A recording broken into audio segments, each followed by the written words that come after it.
Et on va commencer avec du tennis. Samuel Calvo, bonjour. Et bonjour. Andy Murray qui continue sur sa lancée. Il continue, il se rapproche de plus en plus des demi-finales du Master de fin de saison.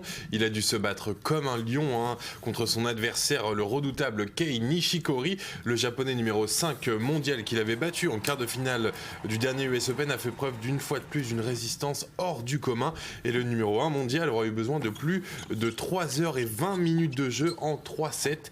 6-7, 6-4, 6-4. On voit la balle de match en ce moment. À noter que s'il veut conserver son trône, il devra faire au moins aussi bien que Novak Djokovic dans ce tournoi. On écoute sa réaction. C'est pour vivre des moments comme ça qu'on se donne du mal. Des gros matchs dans des tournois aussi agréables avec cette ambiance incroyable. Tous ces efforts me permettent d'arriver en forme pour des matchs comme celui-ci. J'ai joué 3 fois contre Kei Nishikori cette année.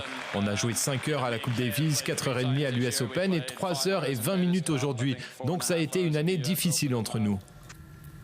Et le Serbe, lui, qui est déjà assuré d'atteindre le dernier carré, Samuel Calvo, on continue avec Stanislas Wawrinka, qui reprend du poil de la bête. Tout à fait, le Suisse s'était fait battre dès son entrée au Master de Londres par Kei Nishikori justement. Cette fois-ci, il s'en sort beaucoup mieux face à Marin Cilic. Sur le terrain, on a retrouvé un numéro 3 mondial beaucoup plus solide et régulier. Il profite des nombreuses fautes du croate 7e mondial pour s'imposer en 2-7, 7-6, 7-6 avec un peu plus de 2 heures de jeu. Avec cette victoire, il se relance donc dans ses Masters de Londres. Prochain duel, ce sera justement contre Andy Murray, une rencontre qui s'annonce haute en couleur. On l'écoute.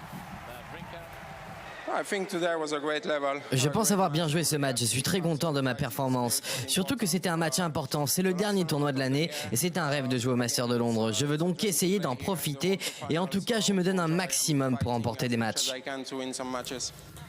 On va passer maintenant au sport automobile pour les derniers tours de piste du rallye d'Australie. Tout à fait, oui, pour les shakedowns, c'est en fait les premiers essais. Ici, ils se familiarisent avec le terrain de la dernière épreuve de la saison du championnat du monde des rallyes. C'est Sébastien Ogier qui effectue le meilleur temps, déjà assuré d'être champion du monde, pilote et constructeur avec Volkswagen.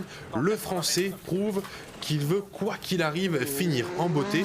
D'autant plus qu'il faut le rappeler, le pilote est en campagne pour trouver une autre écurie la saison prochaine, puisque Volkswagen a décidé d'arrêter avec le rallye, une décision qui fait suite au scandale du Dieselgate, les moteurs Volkswagen truqués sur le marché américain.